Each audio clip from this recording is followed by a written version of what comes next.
जय हिंद साथियों, मेरे YouTube चैनल टॉक्स विद विश्वास में आपका स्वागत है। इस चैनल के द्वारा घटना चक्र श्रृंखला शुरू किया गया है, जिसके अंतर्गत सामान्य अध्ययन के सभी विषयों को पढ़ाया जाएगा। सभी विषय अंतर विषयक प्रारूप में होंगे। इसके लिए आपके पास घटना चक्र की संबंधित विषय की पुस्तक होनी चाहिए। सामान्य अध्ययन श्रृंखला के अंतर्गत आज हम लोग इतिहास विषय को अंतर विषयक प्रारूप में पढ़ेंगे। तो चलिए इतिहास शुरू करते हैं। सभी लोग इतिहास पुस्तक, घटना चक्र की इतिहास पुस्तक को निकाल लेंगे। और पहला अध्याय है प्राचीन भारत का इतिहास, पाषाण काल।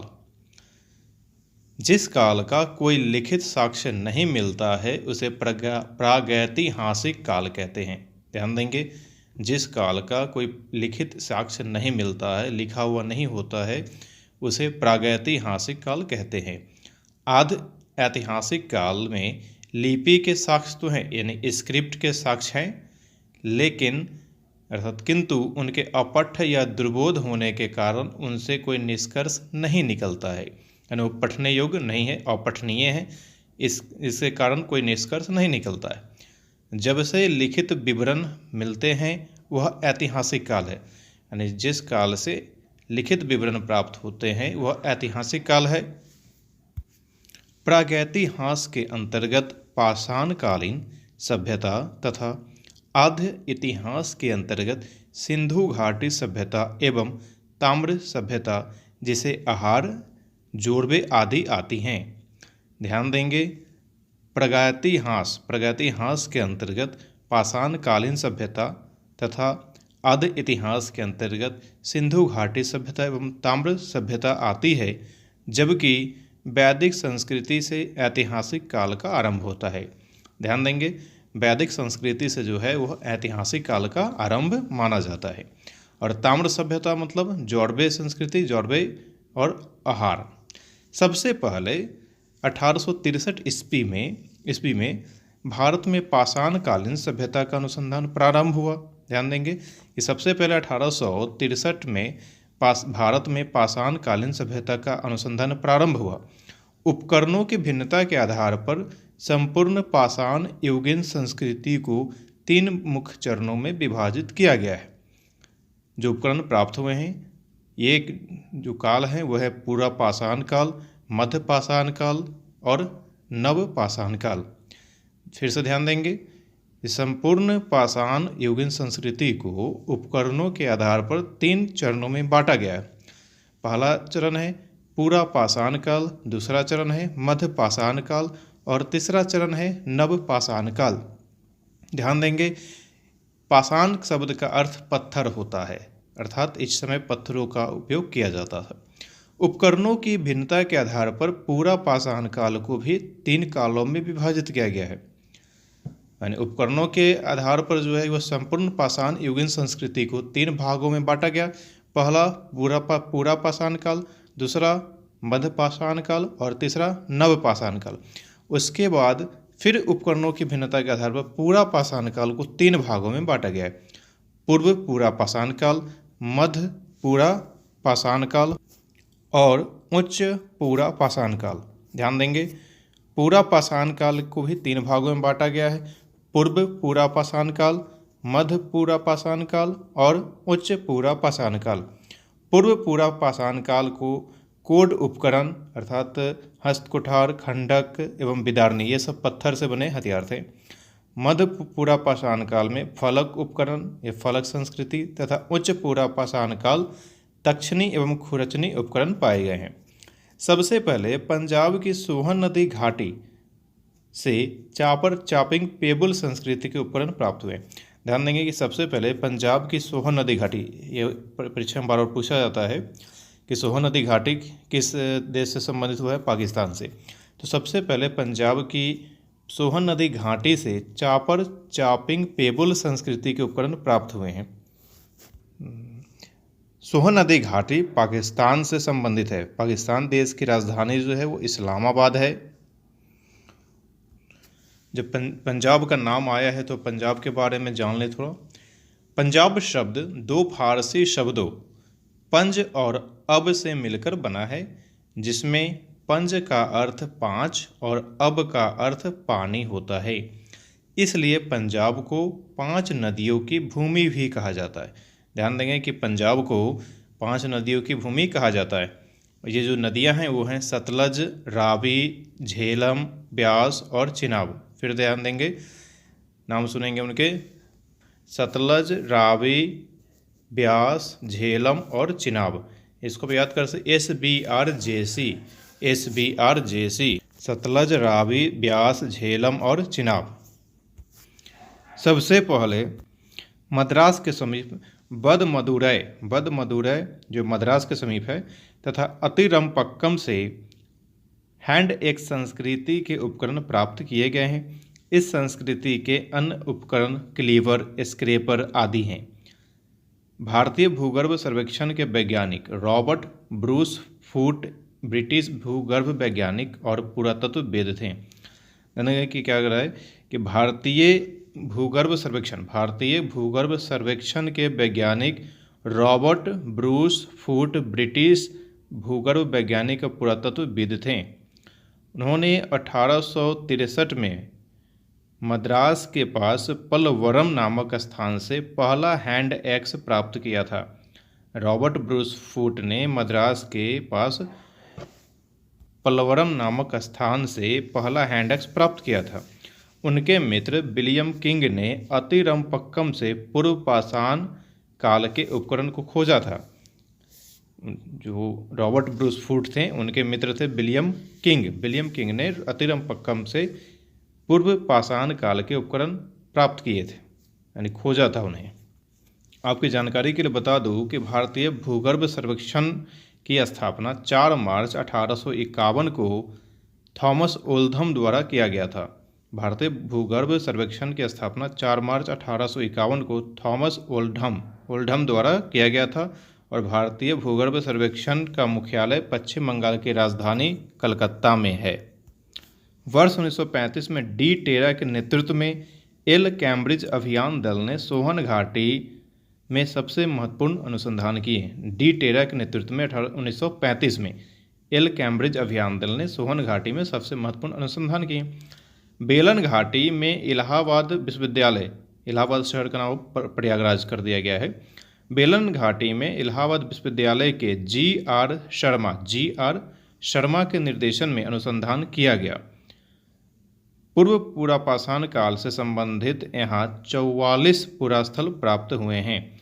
उपकरणों के अतिरिक्त बेलन के लोहंदा नाला क्षेत्र से इस काल की अस्थिर निर्मित मातृदेवी की एक प्रतिमा मिली है, जो संप्रति कौशाम्बी संग्रहालय में सुरक्षित है। संप्रति का अर्थ होता है अभी, वर्तमान में, जो वर्तमान में कौशाम्बी संग्रहालय में सुरक्षित रखा गया है। ध्यान देंगे कि बेलन नदी उत्तर प्रदेश राज्य के सोनभद्र जिले से निकलकर प्रयागराज में टोंस अर्थात तमस नदी से मिलती है और तमस नदी गंगा की सहायक नदी है जो प्रयागराज से पूर्व गंगा में मिलती है। एक बार और सुनेंगे कि बेलन नदी उत्तर प्रदेश राज्य के सोनभद्र जिले से निकलकर प्रयागराज में टोंस अर्थात तमस नदी से मिलती है। तमस नदी गंगा की सहायक नदी है जो प्रयागराज से पूर्व गंगा में मिलती है। और कौशाम्बी जो उत्तर प्रदेश में है और कौशाम्बी जिला है और जो 4 अप्रैल 1997 को प्रयागराज अर्थात इलाहाबाद से अलग होकर बना है। कौशाम्बी उत्तर प्रदेश में है, एक अलग जिला है। फलकों की अधिकता के कारण मध्य पुरापाषाण काल को फलक संस्कृति भी कहा जाता है। मध्य पुरापाषाण काल फलक संस्कृति के नाम से भी जाना जाता है। मध्य पुरापाषाण काल को फलक संस्कृति भी कहते हैं। इन उपकरणों का निर्माण क्वार्टजाइट पत्थरों से किया गया है। पुरापाषाण कालीन मानव का जीवन पूर्णतः प्राकृतिक था। प्राकृतिक का मतलब है, यहाँ आगे लिखता भी है कि वे प्रधानतः शिकार पर निर्भर रहते थे तथा उनका भोजन मांस अथवा कंदमूल हुआ करता था। कंदमूल का मतलब वनस्पति से संबंधित। अग्नि के प्रयोग से अपरिचित रहने के कारण वे कच्चा मांस खाते थे। उन्हें अग्नि के बारे में कोई जानकारी नहीं थी, इसलिए कच्चा ही मांस खाते थे। इस युग का मानव शिकारी एवं खाद्य संग्राहक था। न शिकार करता था और उसी पर निर्भर रहता था। इस काल के मानव को पशुपालन तथा कृषि के ज्ञान नहीं था। यह जो है कृषि के बारे में वह नहीं जानता था। यानी पूरा पाषाण काल का मानव कृषि के बारे में कोई जानकारी उनके पास नहीं थी। भारत में मध्य पाषाण काल के विषय में जानकारी सबसे पहले 1867-68 में हुई, जब आर्कीबाल्ड कार्लाइल ने विंध्य क्षेत्र से शैल चित्र खोज निकाले। शैल का मतलब होता है रॉक, रॉक मीन्स चट्टान, चट्टान पर जो चित्र बने होते हैं उन्हें शैल चित्र कहते हैं। मध्य पाषाण काल के विशिष्ट औजार सूक्ष्म पाषाण या पत्थर से बहुत छोटे औजार हैं। मध्य पाषाण काल के जो विशिष्ट औजार हैं वो सूक्ष्म पाषाण या पत्थर से बहुत छोटे हैं। भारत में मानव अस्थि पंजर सबसे पहले मध्य पाषाण काल से ही प्राप्त होता है। यह याद रखेंगे इसको कि भारत में मानव अस्थि पंजर सबसे पहले सर्वप्रथम मध्य पाषाण काल से ही प्राप्त होने लगता है। गुजरात स्थित लंघनाज सबसे महत्वपूर्ण स्थल है। गुजरात में लंघनाज स्थल है जो सबसे महत्वपूर्ण पुरा स्थल है। यहाँ से लघु पाषाण उपकरण के अतिरिक्त पशुओं की हड्डियाँ, कब्रिस्तान तथा कुछ मिट्टी के बर्तन भी प्राप्त हुए। लंघनाज से पाषाण उपकरणों के अलावा पशुओं की हड्डियाँ, कब्रिस्तान तथा कुछ मिट्टी के बर्तन भी प्राप्त हुए और लंघनाज से ही 14 मानव कंकाल भी मिले। मध्य पाषाण कालीन महदहा, महदहा जो है वो उत्तर प्रदेश के प्रतापगढ़ क्षेत्र में स्थित है। उत्तर प्रदेश के प्रतापगढ़ क्षेत्र से मध्य पाषाण कालीन महदहा से हड्डी एवं सींग निर्मित उपकरण प्राप्त हुए हैं। जी.आर. शर्मा ने महदहा के 3 क्षेत्रों का उल्लेख किया है, जो झील क्षेत्र बूचरखाना, संकुल क्षेत्र एवं कब्रिस्तान निवास क्षेत्र में बटा था। बूचरखाना संकुल क्षेत्र से ही हड्डी एवं सींग निर्मित उपकरण एवं आभूषण बड़े पैमाने पर पाए गए हैं।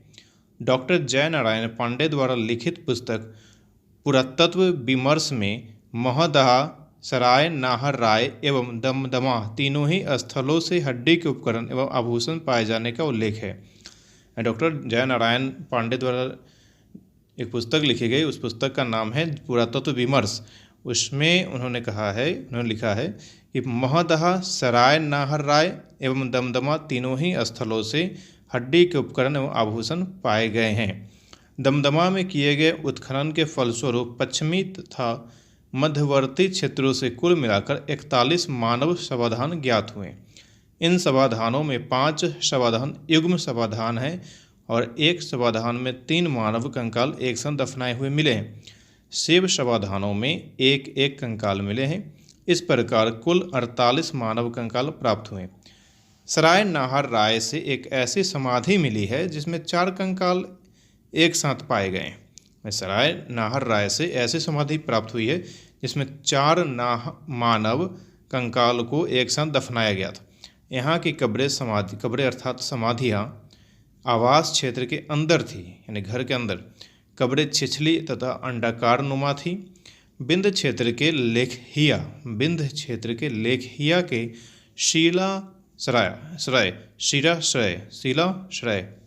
शिलाश्रय संख्या 1 से मध्य पाषाणिक लघु पाषाण उपकरणों के अतिरिक्त 17 मानव कंकाल प्राप्त हुए हैं, जिनमें से कुछ सुरक्षित हालत में हैं तथा अधिकांश क्षत विक्षत हालत में हैं। अमेरिका के ओरेगॉन विश्वविद्यालय के जॉन आर लुकास के अनुसार लेखहिया में कुल 27 मानव कंकालों की अस्थियां मिली। पशुपालन का प्रारंभ मध्य पाषाण काल में हुआ है। यह अति महत्वपूर्ण प्रश्न हो सकता है। पशुपालन का प्रारंभ कहाँ हुआ, किस काल में हुआ? तो पशुपालन का प्रारंभ मध्य पाषाण काल में हुआ है। पशुपालन के साक्ष्य भारत में आदमगढ़ तथा बागोर से प्राप्त हुए हैं। आदमगढ़ मध्य प्रदेश के होशंगाबाद क्षेत्र में स्थित है और बागोर राजस्थान के भीलवाड़ा क्षेत्र में स्थित है। और मध्य प्रदेश की राजधानी भोपाल है, जो बेतवा नदी के तट पर स्थित है। मध्य पाषाण काल के मानव शिकार करके, मछली पकड़कर और खाद्य वस्तुओं का संग्रह कर पेट भरते थे। मध्य पाषाण काल के मानव शिकार करके, मछली पकड़कर और खाद्य वस्तुओं का संग्रह कर पेट भरते थे। मध्य प्रदेश के रायसेन जिले में स्थित भीमबेटका प्रागैतिहासिक शैल चित्रकला का श्रेष्ठ उदाहरण है। मैंने बताया कुछ समय पहले कि मध्य प्रदेश की राजधानी भोपाल बेतवा नदी के तट पर स्थित है और भोपाल को राजा भोज की नगरी या झीलों की नगरी भी कहा जाता है। भोपाल को राजा भोज की नगरी अथवा झीलों की नगरी भी कहा जाता है। भारत में सर्वाधिक 700 से अधिक शिलाश्रय प्राप्त हुए हैं, जिसमें से 243 को क्रमांक दिया गया है। इसमें से 133 शिलाश्रयों को चित्रकारी प्राप्त हुई है। यूनेस्को ने भीमबेटका शैल चित्र को विश्व विरासत सूची में शामिल किया है। याद रखेंगे कि यूनेस्को ने भीमबेटका शैल चित्रों को विश्व विरासत सूची में शामिल किया है। यूनेस्को लिस्ट में भीमबेटका शैल चित्र शामिल है। भीमबेटका मध्य प्रदेश में स्थित है। सबसे पहले खाद्यान्नों का उत्पादन नवपाषाण काल में प्रारंभ हुआ। यानी सबसे पहले खाद्यान्नों का उत्पादन कृषि का जो साक्ष्य मिलता है नवपाषाण काल में मिलता है। खाद्यान्नों का उत्पादन नवपाषाण काल में प्रारंभ हुआ। इसी काल में गेहूं की कृषि प्रारंभ हुई। नवपाषाण काल में ही गेहूं की कृषि प्रारंभ हुई। नवीनतम खोजों के आधार पर भारतीय उपमहाद्वीप में प्राचीनतम कृषि साक्ष्य वाला उत्तर प्रदेश के संत कबीर नगर जिले में स्थित लहुरा देव है। जो अभी जो शोध हुए हैं, जो खोज किए गए हैं, उनके आधार पर भारतीय उपमहाद्वीप में प्राचीनतम कृषि साक्ष्य वाला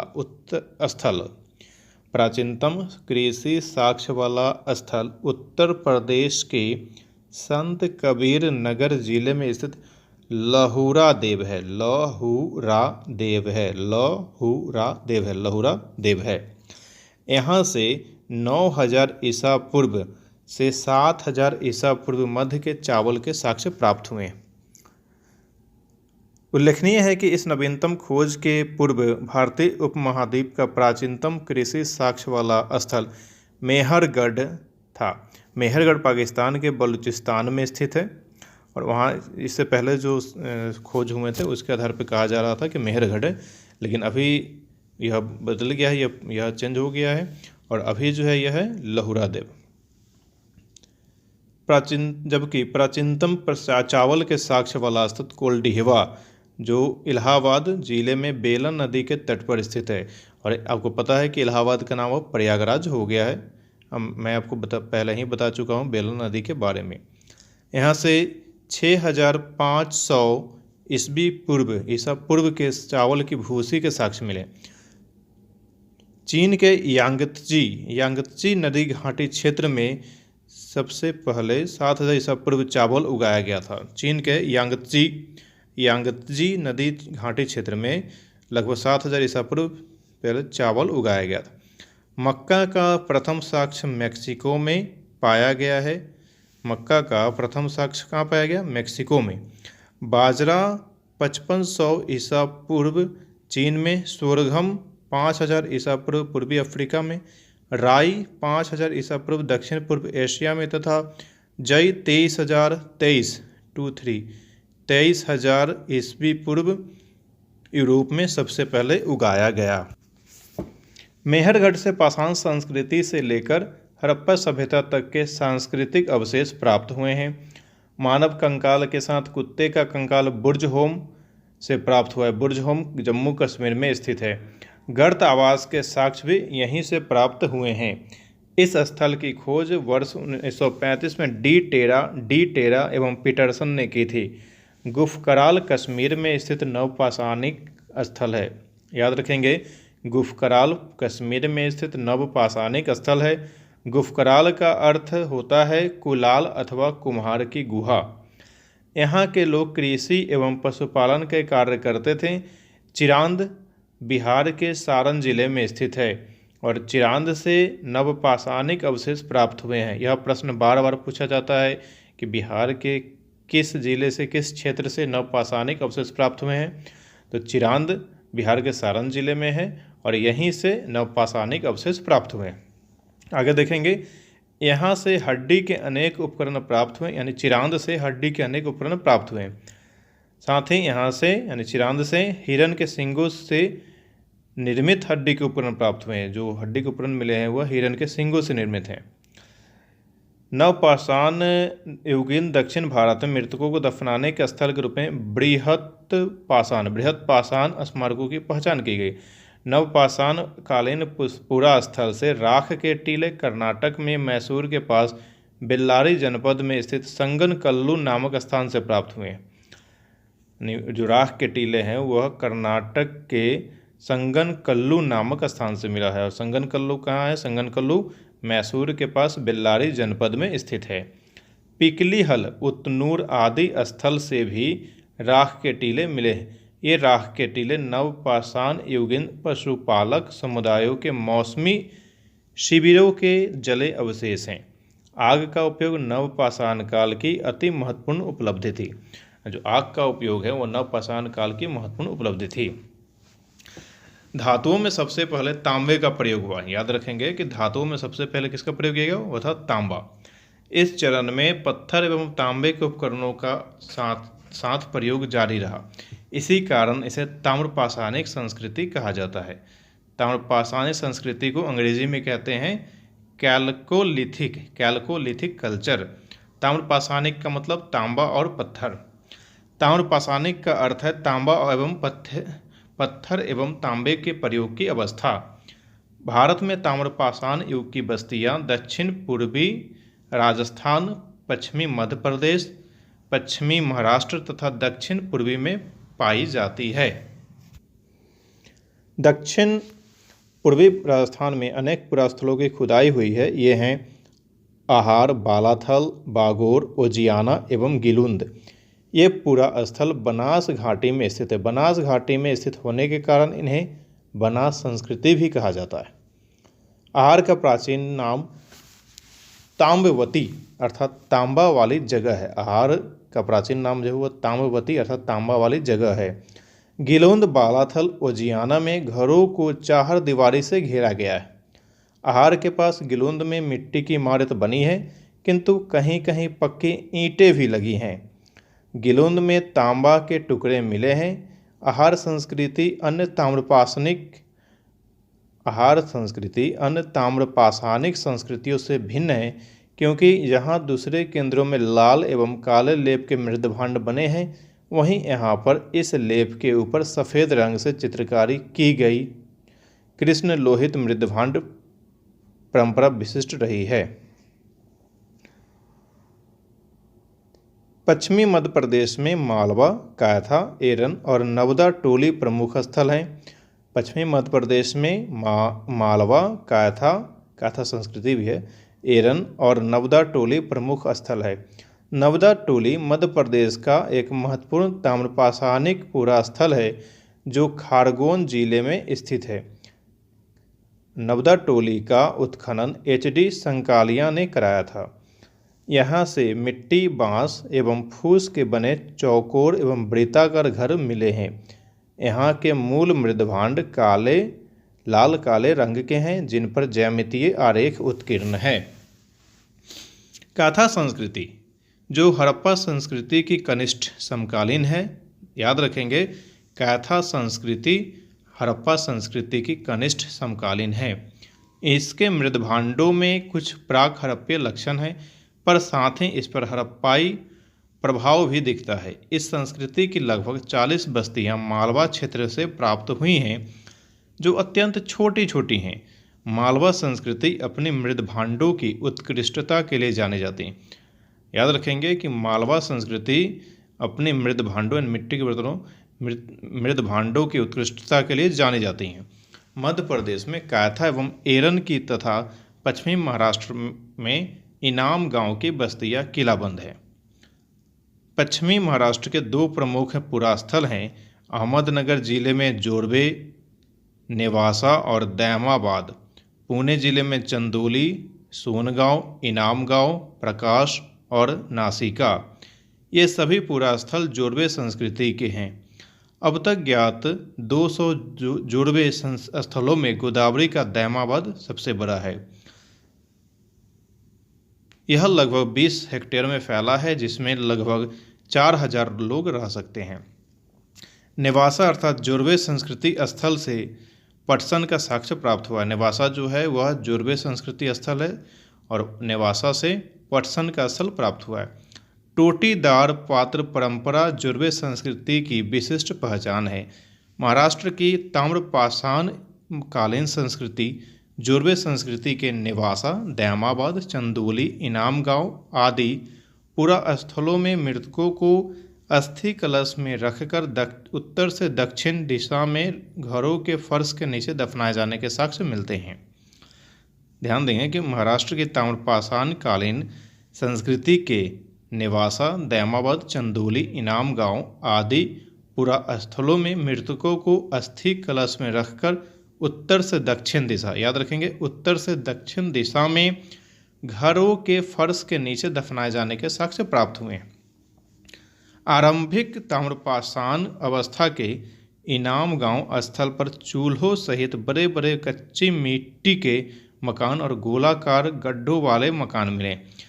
पश्चात की अवस्था में 5 कमरों वाला एक मकान मिला है, जिसमें 4 कमरे आयताकार हैं और एक वृत्ताकार। इनाम गांव में 130 से अधिक घर और अनेक कब्रें पाई गई हैं। यह बस्ती किलाबंद है और खाई से घिरी हुई है। इनाम गांव जो है वो किलाबंद है और खाई से घिरी हुई है। इनाम गांव शिल्पी या पंसारी लोग पश्चिमी छोर पर रहते थे, जबकि सरदार प्रायः केंद्र स्थल में रहता था। यहाँ से अन्नागार भी मिला है। पूर्वी भारत में गंगा तटवर्ती चिरांद के अलावा वर्धमान जिले के पांडुराजार, ढीबी और पश्चिम बंगाल के बीरभूम जिले में महिषदल उल्लेखनीय ताम्रकालीन स्थल है। ध्यान देंगे, पूर्वी भारत में गंगा तटवर्ती चिरांद के अलावा बर्धमान जिले के पांडुराजार, ढीबी और पश्चिम बंगाल के बीरभूम जिले में महिषदल उल्लेखनीय ताम्रकालीन स्थल है। कुछ अन्य पुरास्थल जहाँ खुदाई हुई हैं वे हैं बिहार में सेनुवार, सोनपुर और ताराडीह तथा पूर्वी उत्तर प्रदेश में खैराडीह और नरहन। बिहार, महाराष्ट्र और मध्य प्रदेश में रहने वाले लोग टोटी वाले जलपात्र, गोरीदार तस्तरिया और गोरीदार कटोरे बनाते थे। दक्षिण पूर्वी राजस्थान, पश्चिमी मध्य प्रदेश, पश्चिमी महाराष्ट्र और अन्यत्र रहने वाले ताम्रपाषाण युग के लोग मवेशी पालन और कृषि कार्य करते थे। वे गाय, भेड़, बकरी और भैंस रखते थे और हिरन का शिकार भी करते थे। ऊँट के भी अवशेष मिले हैं। मुख्य अनाज गेहूं और चावल के अतिरिक्त वे बाजरे की भी खेती करते थे। ताम्रपाषाण युग के लोग शिल्प कर्म में निसंदेह बड़े दक्ष थे, यानी शिल्प के अच्छे जानकार थे वे, और पत्थर का काम भी अच्छा करते थे। वे कार्नेलियन, स्टेटाइट और क्वार्ट्ज क्रिस्टल जैसे अच्छे पत्थरों के मनके या गुटिकाएँ भी बनाते थे। वे लोग कताई और बुनाई जानते थे, क्योंकि मालवा में चरखे और तकलियाँ मिली। इससे स्पष्ट होता है, मालवा में चरखे और तकलियाँ मिलने से स्पष्ट होता है वे कताई और बुनाई जानते थे। महाराष्ट्र में कपास, सन और सेमल की रुई के बने धागे भी मिले हैं। इनाम गांव में कुंभकार, धातुकार, हाथी दांत के शिल्पी, चूना बनाने वाले और खिलौने की मिट्टी की मूर्ति बनाने वाले भी कारीगर दिखाई देते हैं। खिलौने की मिट्टी की मूर्ति बनाने वाले अर्थात कारीगर मिलते हैं। और टेराकोटा, खिलौने की मिट्टी की मूर्ति को क्या कहते हैं? टेराकोटा। टेराकोटा मतलब होता है खिलौने की मिट्टी की मूर्ति। इनाम गांव में मातृ देवी की प्रतिमा मिली है, जो पश्चिमी एशिया में पाई जाने वाली ऐसी प्रतिमा की प्रतिरूप है। मालवा और राजस्थान में मिली रूढ़ शैली से बनी मिट्टी की वृषभ मूर्तिकाएं यह सूचित करती हैं कि वृषभ अर्थात सांड धार्मिक पंथ का प्रतीक है। पश्चिमी महाराष्ट्र की चंदोली और नेवासा बस्तियों में कुछ बच्चों के गलों में तांबे के मनकों का हार पहनाकर उन्हें दफनाया गया है, जबकि अन्य बच्चों की कब्रों में सामान के तौर पर कुछ बर्तन पात्र हैं। महाराष्ट्र में मृतकों को उत्तर दक्षिण दिशा में रखा जाता था, किंतु दक्षिण भारत में पूर्व पश्चिम की दिशा में। यह ध्यान देने योग्य बातें हैं कि महाराष्ट्र में मृतक को उत्तर दक्षिण दिशा में, महाराष्ट्र में उत्तर दक्षिण दिशा में और दक्षिण भारत में पूर्व पश्चिम दिशा में रखा जाता था। पश्चिमी भारत में लगभग संपूर्ण शवाधान एक्सटेंडेड बरियल प्रचलित था, जबकि पूर्वी भारत में आंशिक शवाधान मतलब फ्रैक्शनल बरियल, आंशिक शवाधान को फ्रैक्शनल बरियल कहा जाता है बरियल, और संपूर्ण शवाधान को एक्सटेंडेड बरियल कहा जाता है। सबसे बड़ी निधि मध्य प्रदेश के गुंगेरिया से प्राप्त हुई है। इसमें 424 तांबे के औजार एवं हथियार तथा 102 चांदी के पतले पत्थर लगे हैं। कैथा के एक घर में तांबे के 28 कंगन और 2 अद्वितीय ढंग की कुल्हाड़ियाँ पाई गई हैं। इसी स्थान से में स्टेटाइट और कार्नेलियन जैसे कीमती पत्थरों की गोलियों के हार पात्रों में जमा पाए गए हैं। गणेश्वर स्थल राजस्थान में खितरी ताम्रपट्टी के सीकर झुंझुनू क्षेत्र के तांबे की समृद्ध खानों के निकट पड़ता है। गणेश्वर स्थल जो है वह राजस्थान में खितरी ताम्रपट्टी के सीकर झुंझुनू क्षेत्र के तांबे की समृद्ध खानों के निकट पड़ता है। दक्षिण भारत में ब्रह्मगिरी, पीकलीहल, संगलन कल्लू, मस्की, हल्लूर आदि से ताम्रपाषाण युगीन बस्तियों के साक्ष्य मिले हैं। दक्षिण भारत में कहाँ से मिले हैं ताम्रपाषाण युगीन बस्तियों के साक्ष्य?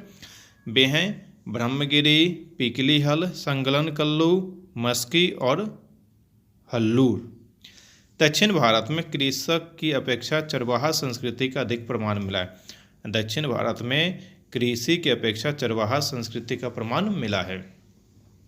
भारत में सबसे पहले 1861 में अलेक्जेंडर कनिंघम को पुरातत्व सर्वेक्षक के रूप में नियुक्त किया गया था।